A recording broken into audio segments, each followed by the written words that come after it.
जी, अस्सलाम वालेकुम। मैं हूँ doctor Naila, consultant gynaecologist, IVF specialist. आज हम बात करेंगे कि अगर किसी पेशेंट के घर पहले से कोई नॉर्मल बेबी पैदा हुआ है, तो उसकी प्रेगनेंसी को हम किस तरह से लेके चलते हैं और उनको किस तरह से बचाया जा सकता है। दोबारा प्रेगनेंसी में नॉर्मल फीटस ना हो या एज़ अर्ली एज़ पॉसिबल हमें पता चल जाए, ताकि पेशेंट को बहुत आगे तक एडवांस प्रेगनेंसी ना हो, तो हम हमें उसको डिस्क्लोज़ कर सकें। पहली इंपॉर्टेंट बात, सब बातों की एक ही बात, अगर खुदा ना खास्ता एबनॉर्मल फीटस है, तो पेशेंट की डिटेल हिस्ट्री ज़रूरी है।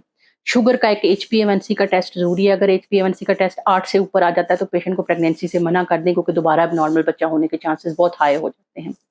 तीसरी इंपॉर्टेंट चीज़, कोई ऐसी दवाई तो नहीं खा रहा जिससे उसका फॉलिक एसिड एंटागोनाइज़ हो रहा है, जैसे वारफरीन की मेडिसिन्स हो गई, या फिर कोई वो एपिलेप्सी की मेडिसिन्स खा रहा हो, या कोई और मेडिसिन जो कि फॉलिक एसिड की एब्ज़ॉर्प्शन नहीं होने दे रही है।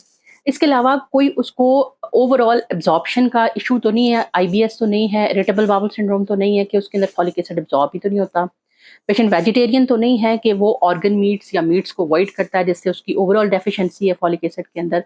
हिस्ट्री के साथ पेशेंट आ जाए, हमेशा उसको डबल फॉलिक एसिड दें, और फॉलिक एसिड की भी रॉ फॉर्म ना दें, बल्कि एल मिथाइल फोलेट या इससे भी अब एडवांस फॉर्म्स आ गई हैं, क्वाट्राफोलेट वगैरह, वो दें, क्योंकि वो ऑलरेडी एक्टिवेटेड होते हैं और बॉडी बहुत इजीली उनको अब्जॉर्ब कर लेती है। सिंपल रॉ फॉलिक एसिड लेंगे, वो अब्जॉर्ब होगा, फिर वो एक्टिवेटेड एल मिथाइल टेट्रा या क्वाट्राफोलेट के अंदर एक्टिवेट होगा और फिर काम करना शुरू करेगा। अब कुछ मेडिसिन ऐसी आ गई जिसमें फॉलिक एसिड ऑलरेडी एक्टिवेटेड मौजूद है और एब्सॉर्प्शन बहुत ज़्यादा होती है।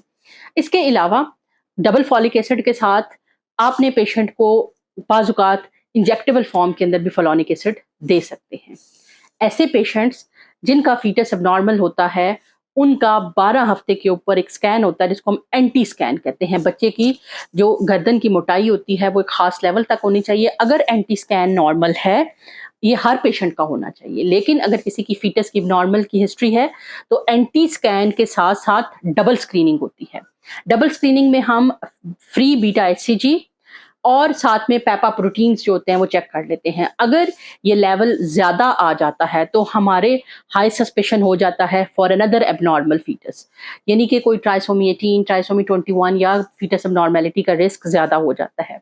फिर इस तरह के पेशेंट को हम कोरियोनिक विलस सैंपलिंग करके या एमनियोसेंटेसिस करके उसके कुछ टेस्ट लेते हैं, और वो हम टेस्टिंग के लिए भेजते हैं कि इस बच्चे के अंदर कोई बड़ी जेनेटिक एबनॉर्मेलिटी तो नहीं है। इसी तरह से 18 हफ्ते के ऊपर क्वाड्रिपल स्क्रीनिंग की जाती है।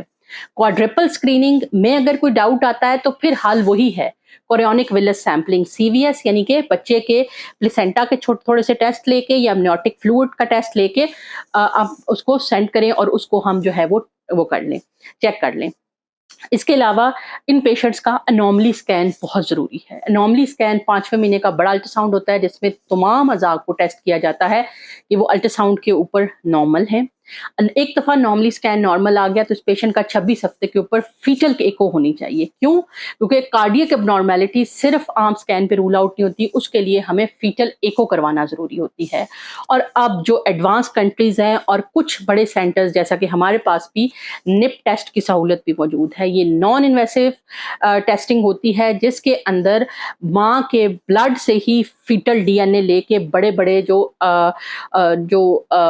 एबनॉर्मलीज़ हैं, उनको रूल आउट किया जा सकता है। इसको फीटल फ्री डीएनए टेस्टिंग भी कहते हैं। ये मोस्टली बच्चे का जेंडर जानने के लिए इस्तेमाल होती है हमारे जैसे मुल्क के अंदर। लेकिन अगर आपकी फैमिली के अंदर कोई रनिंग इश्यूज़ हैं, जो जेनेटिकली रन कर रहे हैं, तो हम छठे या 7वें हफ्ते की उम्र माँ के ब्लड में से बच्चे का डीएनए निकाल सकते हैं, और उसको चेक करके आप बता सकते हैं कि ये बच्चा बेटा है या बेटी है, और इसका डीएनए नॉर्मल है या नहीं नॉर्मल।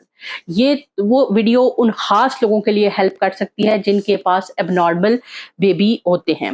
लेकिन ये आपने घर बैठ के डिसाइड नहीं करना, अपने डॉक्टर से मिलें, वो बताएगा कि किस लेवल की एबनॉर्मेलिटी थी। जैसे फॉर एग्ज़ाम्पल, अगर एक पेशेंट है, वो कहता है मेरा बच्चा डिलीवर हुआ, बिल्कुल ठीक था, 3 महीने की उम्र में नीला हुआ और फ़ौत हो गया। इसका मतलब है एबनॉर्मेलिटी हार्ट के अंदर थी। उसको इतने सारी टेस्टिंग कराने की ज़रूरत नहीं है। उसको हम 26 वीक पे एक फीटल एको करवा लेते हैं। कोई एबनॉर्मेलिटी आती है, तो डॉक्टर को मिला के हम देखते हैं कि पैदाइश के 7 हफ्ते के बाद एक फीटल एको करवाएँगे, क्योंकि दिल के बहुत सारे वाल्व पैदाइश के बाद बंद हो जाते हैं। लेकिन अगर कोई खुला रहेगा, तो फिर उसकी सर्जरी होगी। ये आपने खुद बैठ के डिसाइड नहीं करना। इसी तरह से अगर किसी पेशेंट का जो बेबी है, उसमें हाइड्रोप्सिस था कि उसके तमाम अज़ा के अंदर पानी पड़ गया, उसकी मैनेजमेंट बिल्कुल अलग है।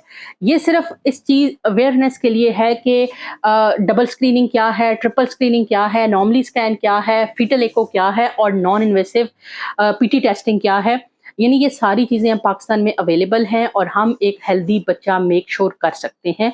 आने से पहले हमें कन्फर्म किया जा सकता है कि ये बेबी ऑल टुगेदर नॉर्मल है या इसके अंदर कोई एबनॉर्मैलिटी तो नहीं है। ये सारी टेस्टिंग हमारे पास अवेलेबल है। हम सिर्फ सिलेक्टेड पेशेंट्स पे यूज़ करते हैं जहाँ पे हमारा हाई इंडेक्स ऑफ सस्पिशन होता है। मिलते हैं इंशाल्लाह नेक्स्ट वीडियो में, तब तक के लिए अल्लाह हाफ़िज़।